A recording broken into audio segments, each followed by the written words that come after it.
네, 안녕하세요. 네, 미국 부동산 왕초보 불인이죠. 네, 네오집스의 오늘 진행을 맡게 된 MC 리비라고 합니다. 네, 네. 안녕하세요. 미국 부동산 투자부터 관리까지 네오집스의 에릭 어라고 합니다. 반갑습니다. 네, 요즘 집 구매 시 판매자들보다 구매자 우회 시장이라는 얘기가 있다고 하더라고요. 네네. 또 이거는 또 어떻게 보면은 또 실구매자인 저에게도 좋은 기회가 아닐까라는 생각이 들거든요. 네, 맞습니다. 네. 요즘 그런데 왜 판매자가 아닌 구매자 우위의 시장으로 사람들이 이야기를 많이 할까요? 아무래도 금리 인상이 금리가 너무 높다 보니까 그런 게 아닐까요? 그러다 보니까 구매하는 사람들이 조금 부담을 더 느끼는 게 아닐까. 맞습니다. 어, 그러니까 최근 2년 사이에 미국에서 부동산 구입하기가 제일 좋았죠. 왜냐면 금리가 그쵸. 너무 낮아서. 근데 지금 이제 코비드 이전 수준의 금리로 올라가다 보니 사람들이 최근 2년 동안 너무 좋았는데 금리가 많이 올랐다라고 해가지고 부동산을 구입하려고 하시는 분들이 지금은 잠깐 좀 멈춰야 되는구나 라고 하다 보니 그래서 지금은 판매자보다 구매자 우위인 시대가 지금 됐습니다. 그렇군요. 또 최근에 얼마 전 제가 제이미 다이먼이라는 JP 모건 체이스 CEO의 네. 예측 기사를 보니까 지금 미국 경제와 세계 경제가 정말 수개월 안에 침체에 빠질 수 있다라는 그런 무서운 전망을 내놨더라고요. 네네. 그러니까 이런 것들이 다 인플레이션 그리고 미국 준비 연방제도에 계속되는 그 고강도 긴축 정책 그리고 큰 폭의 금리 인상 그리고 현재까지 지속되고 있는 우크라이나와 러시아의 그런 전쟁 장기화 등이 그러한 경기 침체를 자극하는 약간 지표가 될 수 있다라는 그런 기사를 제가 봤어요 얼마 전에. 맞습니다. 네. 요즘 뭐 안 좋은 기사들만 계속 나오는 것 같아요. 무서워요. 네, 금리 올라가고 주식은 또 하락하고 또 주식이 하락하게 되면은 원래 채권 시장이 좋아야 되는데 채권 시장도 지금 안 좋아지고 그러니까 게다가 또 해외에서는 환율까지 높다 보니까 뭐 요즘 좋다라고 하시는 분들은 오히려 그냥 달러를 가지고 계신 분들 네, 이분들 말고는 이제 뭐 웃음을 지으시는 분들이 안 계시는 것 같아요. 네, 그래서 오늘 사실 보시는 분들이 가장 궁금해 하시는 거일 것 같아요. 네네. 이제 2022년 연말 부동산 전망과 또 네네. 내년 2023년 네네. 또 상반기 부동산 전망을 저희 오늘 에릭님께서 또 인사이트를 공유를 해주실 것 같습니다. 네. 네, 한번 들어보는 시간을 가지도록 하겠습니다. 네. 혹시 림님 제가 이 전망을 해드리기 전에 네. 비그이라는 단어 혹시 들어본 적이 있어요? 비그이? 예, 비그이. 처음 들어보는데 비그이? 네, 뭐 줄임말은 아니고요. 네. 오늘 지금 미국도 오전에 비가 많이 내렸잖아요, 갑자기. 네. 네, 비가 내리면은 사람이 이제 비를 피해야 되잖아요. 그래서 이 비그이라는 단어가 비를 잠시 피해서 그치기를 기다리는 일을 이제 순수 한국어로 비그이라고 이제 표현을 하는데 이게 오늘의 전망의 핵심 단어라고 저는 좀 말씀을 드리고 싶어요. 네. 그래서 지금은 아까 주식 시장 안 좋죠, 부동산 시장 안 좋죠, 채권 시장 안 좋죠, 금리 올라가죠. 그래서 지금은 잠시 피해야 할 그때라고 저는 좀 말씀을 드리고 싶습니다. 네. 그러면 한번 연말하고 2023년 네. 전망 한번 너무 궁금해요. 네, 한번 드리겠습니다. 네. 네. 그 부동산을 국한해서 말씀드린다 그러면은 이제 부동산의 가격을 결정하는 요인이 크게 세 가지가 있어요. 첫 번째는 수요와 공급. 그래서 아까 림님께서 말씀해 주신 것처럼 판매자 우위냐 아니면 구매자 우위냐라고 이제 결정되는 게 가장 큰 게 이 수요와 공급. 그리고 금리. 네. 지금 이제 금리가 높아졌기 때문에 매수자가 줄어들었다. 이 부분도 이제 금리 때문에 작용을 하는 거고요. 네. 세 번째 같은 경우는 이제 해외에서 투자를 하신다 그러면은 가장 큰 이슈 요즘 뭘까요? 환율. 네. 그래서 국내에서만 본다 그러면은 수요, 공급, 금리. 그리고 해외에서까지 투자하신다 그러면은 환율. 이렇게 세 가지가 부동산의 가격을 결정하는 이제 요인이 됩니다. 그래서 오늘은 금리 이야기를 먼저 시작을 하고 그 다음에 수요와 공급, 이제 환율에 대해서 좀 말씀을 드릴게요. 알겠습니다. 이게 이제 연결이 되다 보면은 이래서 미국 부동산이 지금 연말에 아까 제가 단어 비그이 비그이. 내년 초까지 내년 상반기까지도 피하겠네. 아 비그이 네. 네, 왜 이런지 네. 한번 예, 말씀드릴게요. 알겠습니다. 우선 지금 금리가 예, 그래프 지금 이렇게 띄워주시나요? 네. 금리가 지금 많이 올라갔어요. 많이 올라갔는데 지금 인플레이션이 가장 큰 이슈예요. 그것 때문에 지금 자이언트 스텝을 연속 3번. 3번. 네. 네, 지금 유례 없이 연속 3번을 올렸는데 네. 인플레이션에 결정되는 게 또 3가지가 있습니다. 큰 거. 첫 번째 저희가 먹는 푸드. 음식. 네. 그리고 저희 이제 운전하다 보니까 이제 가스. 가스. 3번째가 렌트비. 아, 렌트비. 네. 그래서 지금 금리 인상을 하면서 이 푸드 가격하고 가스 가격은 잡을 수 있겠다라고 이제 생각을 하는데 3번째 이 렌트비가 부동산을 구입할 사람은 부동산을 구입을 하고 렌트를 할 사람은 렌트를 해야 되는데 금리 높아지니까 부동산을 구입할 사람들이 다 어디로 갈까요? 렌트. 네. 네. 나는 당분간 부동산 구입하는 것을 멈췄다가 그렇죠. 지금은 렌트로 가야 돼 라고 하니 렌트 시장에서 수요자는 많은데 공급은 한정이 돼 있잖아요. 네. 그러니까 지금 렌트비는 올라가고 있어요. 그런 이유였군요. 그러니까 인플레이션을 잡겠다고 금리를 올렸는데 또 인플레이션의 요소 중에 속해 있는 렌트비가 또 올라가는 그런 역효과가 나서 그래서 이 시장을 또 잡기 위해서는 어쩔 수 없이 금리를 많이 올리지 못할 거예요. 그러나 연말까지 FOMC에서 본인들이 생각하는 이 인플레이션을 잡기 위한 금리가 4.4% 기준금리가. 근데 지금 기준금리가 3%에서 3.25%. 네. 그럼 연말까지 자이언트 스텝 한 번, 빅 스텝 한 번을 할 수밖에 없는 그분들의 네. 기준에서는.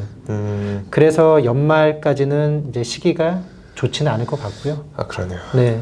그리고 이제 부동산 가격이 지금 이제 하락할 거다 아니면은 약간 좀 주춤할 거다. 근데 그거를 사람들이 많이 또 관망을 할 거예요. 부동산 가격이 올라갈 때까지. 그러다 보니까 그게 내년 상반기까지는 못해도 지속이 될 것 같습니다. 그래서 이제 금리에 대한 이슈가 이제 지금 한 가지가 있고요. 네. 이 금리가 올라가게 되면은 원래는 연체율이 어떻게 될까요? 금리가 올라가면 연체율도 높아지겠죠. 그렇죠. 네. 높아지겠죠. 네. 왜냐면은 금리에 대한 부담 때문에 연체율이 높아지는데 그렇죠. 연체율에 대한 그래프를 보면은 서브프라임 때 급격히 올랐어요. 네. 왜냐면 그때 이제 금리가 많이 올랐거든요. 그렇죠. 그렇죠. 금리가 올라가면서 연체율도 급격히 올랐는데 지금 현재 상황을 보시면은 코비드 19 시작할 당시에 경기 이제 리세션이야 라고 해가지고 연체율이 살짝 올라가다가 지금 거의 최저 수준으로 떨어졌습니다. 오. 왜 그러냐면은 최근 2년 동안에 금리가 가장 좋다 그랬잖아요. 네. 그래서 과거에 뭐 4%, 5%로 대출 받았던 금리를 최근에 다 리파이낸싱을 한 거예요. 그러니까 낮은 금리로. 그러니까 서브프라임 때는 다운페이율이 거의 0% 은행에서 다 론을 해줬으니까요. 다운페이가 없는 상태에서 론레이트이 높아지다 보니까 연체율까지 같이 높아지면서 부동산을 다 이렇게 내던지는 시기. 근데 지금은 다운페이율도 미니멈 20%, 평균적으로 35% 정도의 대출금리는 그때보다 훨씬 더 낮아진 수준이니까 미국 부동산이 되게 안정화되면서 지금 가격이 올라왔어요. 그래서 지금 대출금리를 30년 고정, 뭐 15년 고정으로 받아놨던 분들은 지금 금리가 올라가더라도 영향을 못 주는 거죠. 그래서 지금 미국 부동산 가격이 많이 올랐지만 정말 안전하다. 네, 그래서 미국 부동산은 뭐 폭락이 거의 없어요. 그냥 꾸준하게 이제 올라가는 우상향 곡선을 그리는.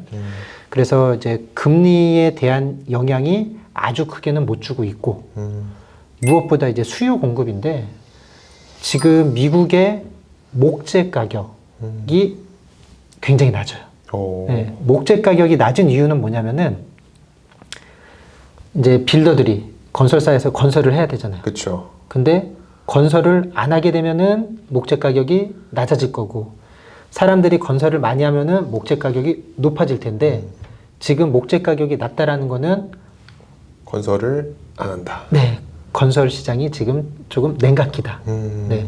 이게 과거에 언제 있었냐면은 이제 서브프라임 때 가격이 이제 내려가다 보니까 부동산 가격이 내려가니까 빌더들이 집을 안 지어요. 안 짓겠죠. 네. 왜냐면은 올라가는 시기에 맞춰서 분양을 해야지 사람들이 집을 구입을 할 텐데 가격이 떨어지니 집을 안 짓겠죠. 네. 그러다 보니까 그때 이제 신규 주택 착공 건수가 굉장히 낮아졌어요. 그러니까 당연히 그때도 목재 가격이 낮겠죠. 네. 네. 지금이 딱 그 시기인데 물론 이제 서브프라임만큼 그렇게 줄진 않았어요. 네. 그 당시만큼 줄지 않았지만 이 지금 공급이 줄어들게 되면은 조금 있다가는 또 다시 수요와 공급. 수요는 계속 늘어나는데 공급이 지금 일시적으로 부족한 게 또 조금 있다가 또 반영이 되면은 부동산 가격은 올라갈 수밖에 없는.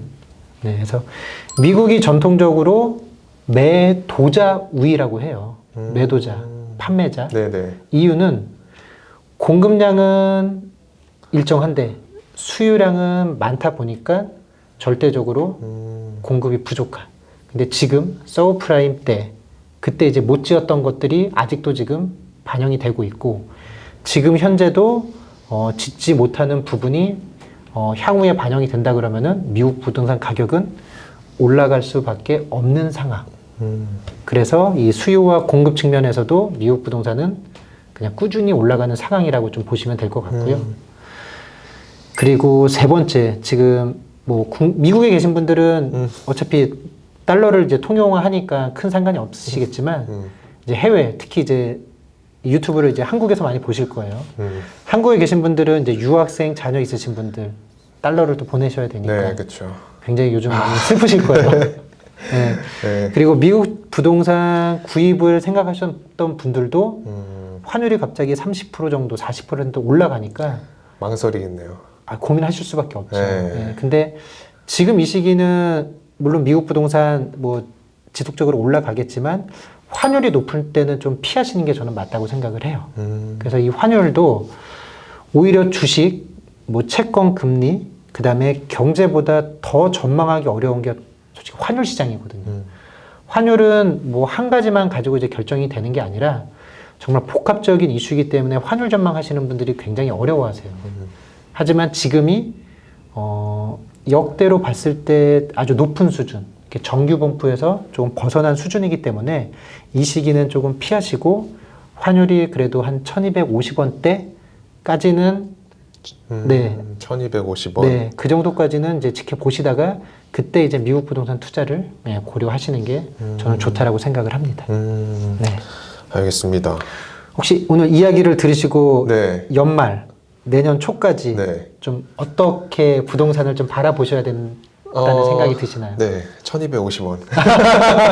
네, 1250원. 그때 집을 한번. 네. 네.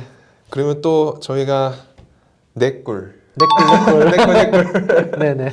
저희가 오늘 영상에서 네. 이거 하나만큼은 반드시 기억하자. 네. 네, 다른 건 다 몰라도 네. 이거 하나만큼은 반드시 기억하자. 그런 꿀팁이 있나요? 다 기억하셔야 되는데. 네. 네, 뭐 내꿀 시간, 네오집스 꿀팁 시간인데 제가 아까 이제 그래프들 중에 한 가지 말씀을 안 드린 게 있어요. 뭐냐? S&P 케이스 실러 인덱스. 네. 처음 들어봤어요. 네. 미국 부동산에 관심 있다 하시는 분들은 꼭 보셔야 돼요. 네, 지금 들으시는 분들 구글링 하세요. 네. S&P 케이스 실러 인덱스는 미국 주택이 판매된 가격을 인덱스화 한 거예요. 그래서 뭐 매스컴을 보시면은 요즘 미국 부동산이 많이 올랐다, 부동산 가격이 하락했다라는 것을 그냥 뭐 감으로 느끼시는 것도 좋지만 그것을 눈으로 보시는 게 정말 정확하거든요. 그럼 미국 주요 도시의 가격이 얼마에 판매가 됐는지, 올라가는지 내려가는지, 그리고 제가 LA에 관심이 있다 그러면은 LA 지역, 텍사스면은 텍사스 지역, 뉴욕이면은 뉴욕 지역을 각각 세분화해서 다 보실 수가 있으세요. 그래서 그 그래프를 보시면은 LA 지역은 코비드 19인데도 이렇게 많이 올랐네. 어느 지역은 아직 그렇게 많이 오르지 않았네 라는 것을 직접 확인하실 수가 있기 때문에 관심을 가지고 계시는 지역에 대해서는 S&P 500 케이스 실러 인덱스를 꼭 찾아보시기를 추천드립니다. 네, 꼭 보겠습니다. 네, 꼭 보십시오. 네. 네, 그러면 오늘도 마무리를 해야겠네요. 네. 너무 알찬 시간이었던 것 같아요. 네네. 조금씩 이렇게 성장하는 게 조금 느껴져요. 네, 정말 불인이어서 조금씩 이렇게 성장하는 앞으로도 네. 그런 시간들을 갖도록 하겠습니다. 네. 네. 도움이 되셨다니 다행이고요. 네. 미국 부동산 투자 정말 쉽지 않아요. 음, 네, 정말 쉽지 않고 어렵긴 한데, 하지만 제대로 배우면은 제대로 투자할 수 있겠죠.